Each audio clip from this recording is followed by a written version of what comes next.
Hello mga karusas.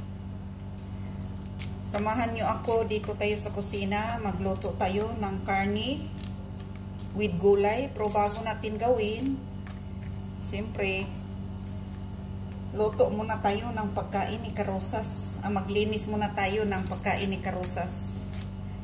Gulay, malunggay. Galing ito sa bakuran mga karusas, preskong presko.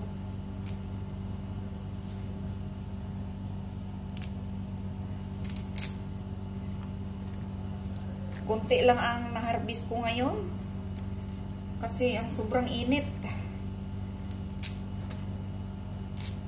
Parang maraming nasira na dahon na sa malunggay. Pati yung puno sobrang haba na, sobrang taas. Nahirapan ako kumuha.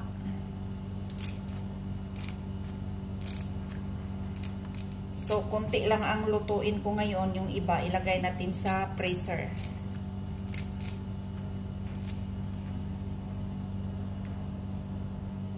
Ayan, tapos na paglinis mga karosas. So, yung iba, lulutuin ko ngayon para makakain ako ng sabaw sa malunggay, makahigop ng sabaw sa malunggay. Kasi matagal na ako hindi nakagulay ng malunggay. So, yung iba ilagay natin sa freezer, mga karusas.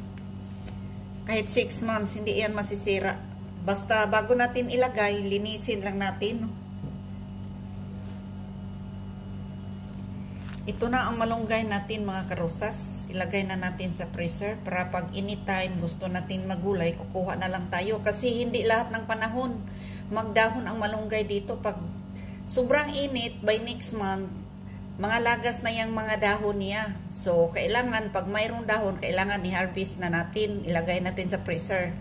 So, mayroon akong 5 pakete nasa freezer, 5 plastic. So, pang-anim na ito.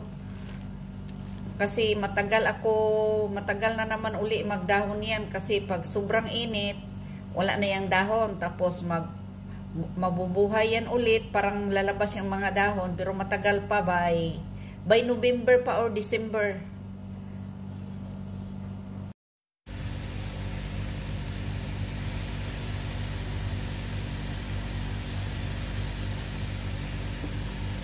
Ayan guys, nagluto na tayo ng karne na may gulay.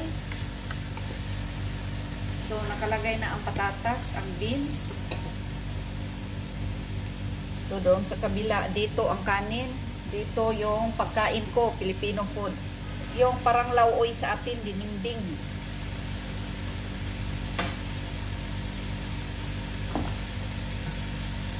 So, marami na akong luto nito guys. Kung gusto nyong makita, hanapin nyo lang sa meat recipe yung salona, karne na may gulay. Ayan, sabay-sabay na natin lagay lahat. Patatas, carrots, cauliflower, kalabasa. Tapos mamaya kunti ang okra, yung frozen okra. Ayan. Maya kunti yung frozen okra. Hugasan pa natin ito. At saka may talong pa. So, ang ilagay nating sabaw nito is itong sabaw sa nilaga sa pagpalambot ng karne. Yun din ang gamitin natin isabaw.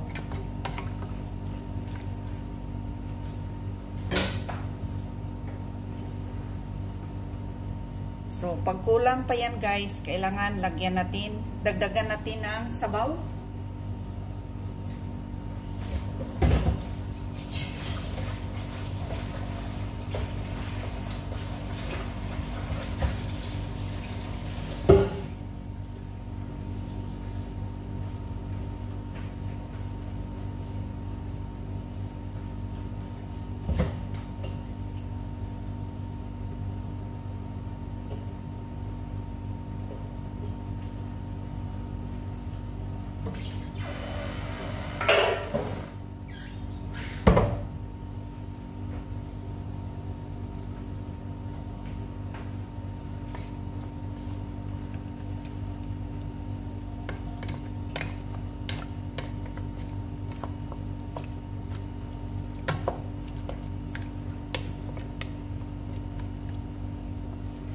So, kunti lang ang sabaw nito. Dagdagan natin.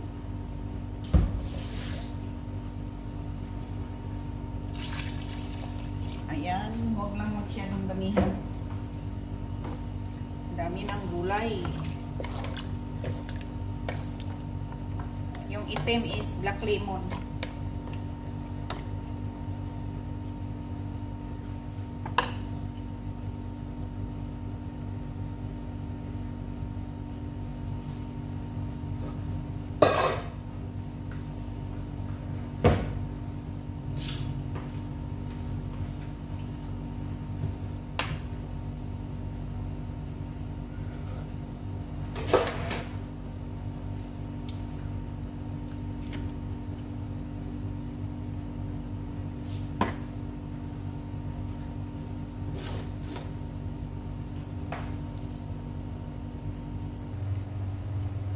So, dito tayo sa lauoy ko.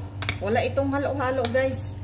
Mga karosas para lang makahigop tayo ng Pinoy na sabaw. Kasi lagi na lang nagkakarni dito at saka nagmanok. So, kailangan natin makahigop ng sabaw. Ang nilagay ko dito is malunggay, bunga ng malunggay, may opo, at saka kalabasa. Ito lang mga karosas, ang sabaw lang ang kailangan ko dito. Pag gusto natin kainin itong mga upo, kasi sayang naman kalabasa, kainin natin. So, kailangan natin humigop ng sabaw kasi lagi tayong nagtrabaho para laging healthy.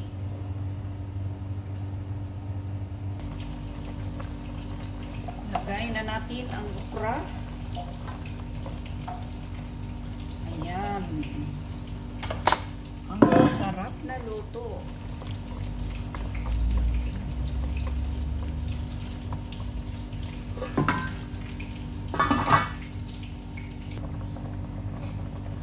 Lagay na natin ang talong mga karosas. Kayo mga kapwa ko OFW, tapos na ba kayo nagluto? Maaga ako nagluto. Hindi naman maaga ngayon kasi mag-12 na dito. Ang mga amo kasi minsan mag-alauna kumakain na sila ng maaga. Yan.